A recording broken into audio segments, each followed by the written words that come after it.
des choses qui pouvaient sembler bonnes, mais le problème est qu'elles ne les ont pas. Se laisser emporter parce qu'ils semblaient être, sans observer ou discerner si cela l'est vraiment, est une erreur. C'est pourquoi il est important de faire attention, de ne pas être léger pour agir ou se laisser emporter, ni être léger pour prendre des décisions à cause de quelque chose que j'ai perçu à ce moment-là et qui peut-être me semble quelque chose de bon. Parce que c'est là que réside l'erreur. Ce n'est pas parce que ça semble être le cas que c'est le cas. Jésus nous a enseigné de nombreuses fois à travers la Bible lorsqu'il nous a laissé ces paroles écrites là. Et nous donnons un merveilleux conseil. Et nous disons avec une grande clarté et vérité. C'est à leur fruit que vous les reconnaîtrez. L'arbre est connu par ses fruits. Il est donc important de connaître l'arbre, de pouvoir discerner le type de fruits qu'il porte. Ceci en référence aux personnes. Car parfois, nous nous laissons emporter par une bonne intention. Nous nous laissons emporter parce qu'ils semblent être de bonnes personnes. Mais qu'y a-t-il dans les cœurs? Lorsque nous nous laissons emporter parce qu'ils semblent être des gens bien, alors la première chose à faire est de leur ouvrir notre cœur. Je vais vous raconter l'histoire d'un homme qui a coûté la paix à sa famille et à tout un royaume. Il s'agissait d'un roi nommé Ézéchias. Ézéchias est tombé gravement malade et Dieu a eu pitié de lui et a prolongé la vie d'Ézéchias. De 15 ans, mais Ézéchias a été emporté par les bonnes intentions des autres. Que lui est-il arrivé? La Bible dit qu'après qu'il soit tombé malade, Dieu lui a donné 15 années de vie supplémentaires. Et à un certain moment, des personnes sont venues le voir. Il a découvert que ces personnes venaient des terres où se trouvaient ses ennemis. C'est-à-dire, ces personnes venaient de Babylone. Ces gens venaient de Babylone. C'était un empire qui s'élevait. Il était fort. Ils étaient après Ézéchias. Et après Israël avec une autre intention.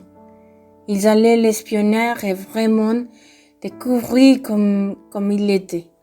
Ensuite donner son coup final.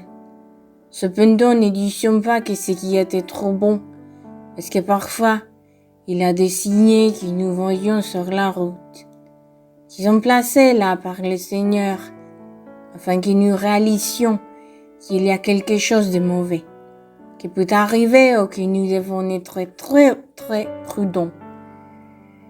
Et le problème est que parfois nous voulons ignorer les signes.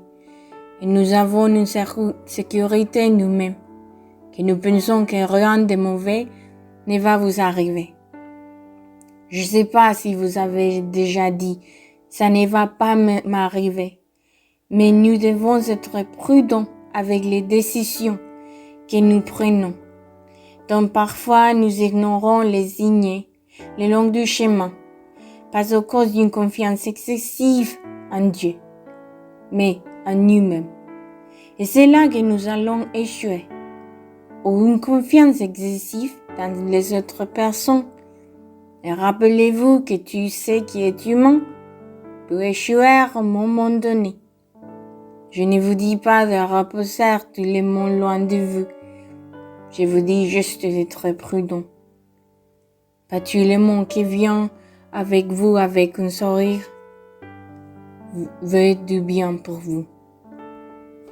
Alors, il est donc important d'apprendre à observer, à écouter attentivement, à ne pas se laisser emporter parce qu'il semble bon. Parce que plus tard, quand tu le sais, il est trop tard. Et tu as déjà ouvert ton cœur. Et tu m'écoutes. Tu as déjà pris la décision de te donner complètement.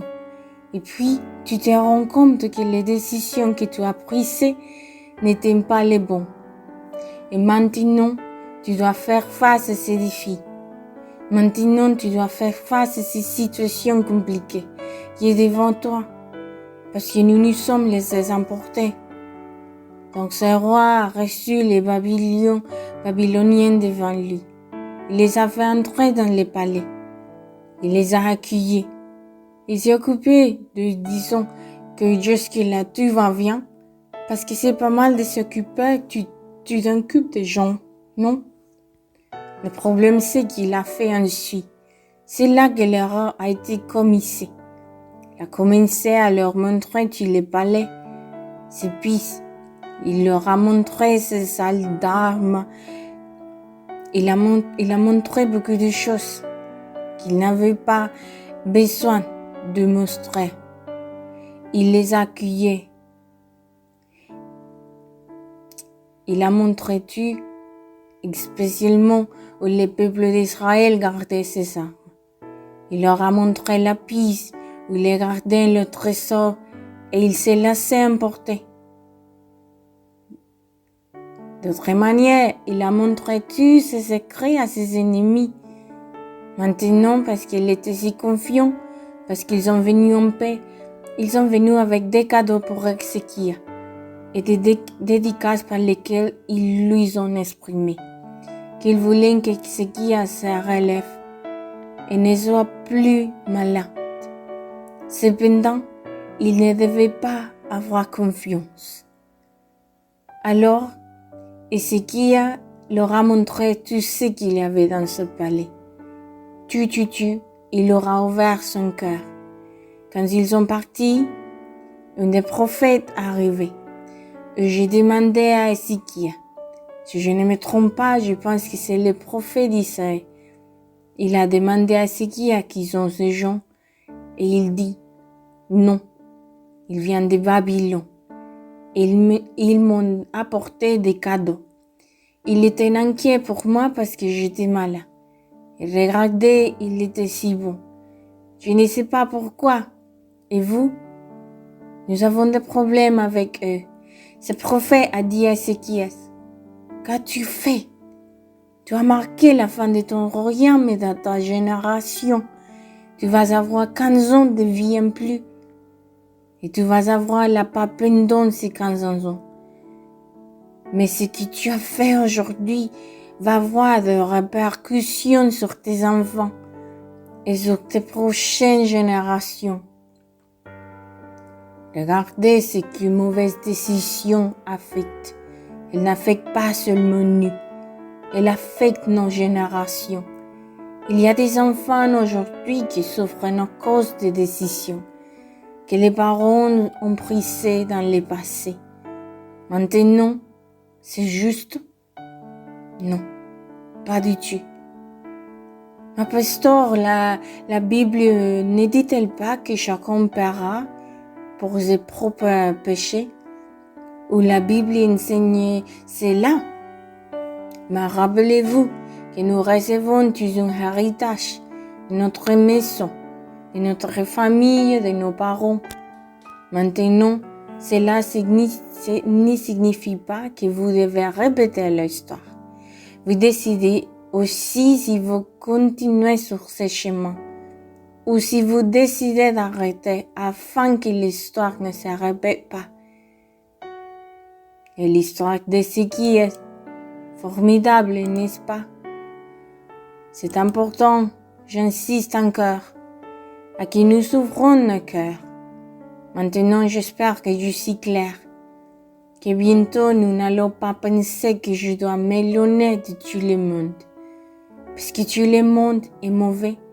Non, il y a des gens dont Dieu vous entoure pour que vous puissiez vous appuyer sur eux. Des gens qui portent de bons fruits, des gens de foi. Nous devons juste apprendre à observer, tout comme l'amour de Dieu est exprimé pour tout le monde. Mais il y a des gens qui doivent ouvrir le cœur pour que Dieu y habite d'abord et guérir ses cœurs. Les décisions que nous prenons vont nous affecter. Et toutes nos générations. Jusqu'à la 4e génération. Donc, mes chers amis, nous devons être prudents. C'est pourquoi je veux terminer avec un texte qui se trouve dans 1 Corinthiens chapitre 6, à partir du verset 9. Je vais lire le verset 9 et ensuite je vais lire le verset 12. Il dit: ne vous rendez-vous pas compte que ceux qui font le mal n'hériteront pas du royaume de Dieu? Ne vous trompez pas vous-même et regardez ce qui dit le verset 12. Vous dites: il m'est permis de faire n'importe quoi, mais tu ne vous conviens pas. Et bien qu'il me soit permis de faire n'importe quoi, je ne dois devenir esclave de rien. Dans l'autre version de la Bible, il est dit: tu t'es licite pour moi, mais tu n'es pas commode. Tu sais, si tu gardes toujours ces paroles dans ton esprit et dans ton cœur, tu seras capable de discerner et de voir clairement tout ce qui se passe autour de toi. Et tu pourras prendre de bonnes décisions. Car tout ce qui semble être ne l'est pas. C'est comme lorsque vous descendez en route et que le soleil est très fort. Chaque fois que vous avancez en voiture, vous vous rendez compte que loin, il semble que la roue soit mouillée, qu'il y a de l'eau sur la roue. Mais ce n'est pas le cas. Les vapeurs de la roue et le soleil créent un effet visuel appelé mirage. Cela ressemble à de l'eau, mais ce n'est pas la vie pour créer des mirages. Et vous savez pourquoi ils ont généré? Parce que dans ton cœur, il y a un désir. Il y a un désir ardent d'être accepté, d'être aimé. Et quand tu rencontres quelqu'un, tu dis: c'est la personne qui va m'estimer. Mais tu cours vite pour lui ouvrir ton cœur, comme l'a fait Ézéchiel, parce qu'il se comporte bien, parce qu'il rit avec toi, parce que vous aimez parler à ces personnes au téléphone portable et que cela vous fait du bien. Mais si vous allez un peu plus loin pour savoir ce qu'il y a dans son cœur, c'est ce qui vous donnera la sécurité pour vraiment lui donner une chance. Nous devons apprendre à faire attention. Tout est légal, mais tu n'es pas bon. Tu n'édifies pas. Si soudain vous avez déjà ouvert votre cœur et que vous dites: pasteur, cela m'est déjà arrivé comme Ézéchiel. J'ai déjà ouvert mon cœur et maintenant je ne sais pas quoi faire. Alors, demandez à Dieu d'habiter dans votre vie et de vous donner la sortie dont vous avez besoin. Votre relation est-elle toxique? Souffrez-vous de ce que vous vivez?